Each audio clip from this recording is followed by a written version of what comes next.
السلام علیکم ورحمۃ اللہ وبرکاتہ.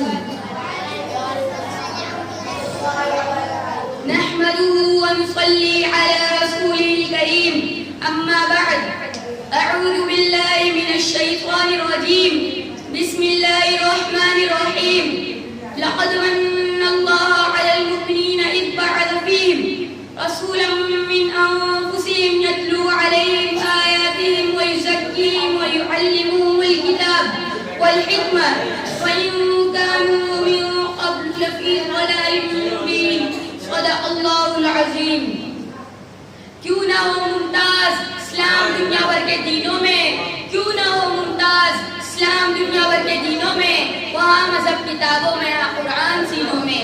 سامعین گرامی، گزرے سے حال سے رشتہ توڑ کر ان بھاگتی دوڑتی گاڑیوں اور ترقی یافتہ دور سے نظریں ہٹا کر 15 صدیاں پیچھے چلے جائیے. تاریخ کی صفحات کو کھنگالیے اور دیکھیے کہ دنیا میں کیا تھا. ظلمت ہی ظلمت تھی، اندھیرا ہی اندھیرا تھا، شور و عام تھا، شراب نوشی اور زناکاری معیوب نہ تھی، افراتفری تھی، اضطراب تھا، بے چینی تھی، بدی کا راج تھا. کچھ کفر نے شعلے بھڑکائے، کچھ ظلم کے فتنے پھیلائے، سینوں میں عداوت جاگ اٹھی، انسان سے انسان ٹکرائے. پامال کیا، برباد کیا کمزور کو طاقت والوں نے. جب ظلم و ستم حد سے گزرے، تشریف محمد لے آئے.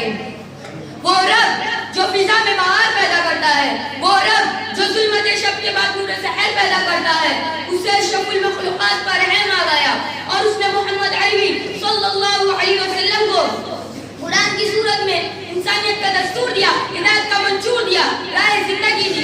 قرآن شعر بدل لیے، گاؤں بدل لیے، عقائد بدل لیے، سیاست بدل ڈالی، تجارت بدل ڈالی، انسان بدل ڈالے. ڈاکو لٹیرے محافظ نگہبان بن گئے، ظالم و ستمگر ہمدرد انسان بن گئے. جو ذرہ تھا گوہر بن گیا، مدعو تھا داعی بن گیا، قطرہ تھا دریا بن گیا، پیاسا تھا ساقی بن گیا، لوہا تھا بارش بن گیا، برا تھا نیک بن گیا، جاہل تھا عالم بن گیا. ابو بکر تھا صدیق اکبر بن گیا، عمر تھا فاروق اعظم بن گیا، عثمان تھا ذوالنورین بن گیا، علی تھا حیدر کرار بن گیا، معاویہ تھا کاتب وحی بن گیا، ابو عبیدہ تھا امین الامت بن گیا. الغرض جو نہ تھے خود راہ پر اوروں کے ہادی بن گئے، جو نہ تھے خود راہ پر اوروں کے ہادی بن گئے. اللہ اللہ کیا نظر تھی جس نے مردوں کو مزیحہ کر دیا.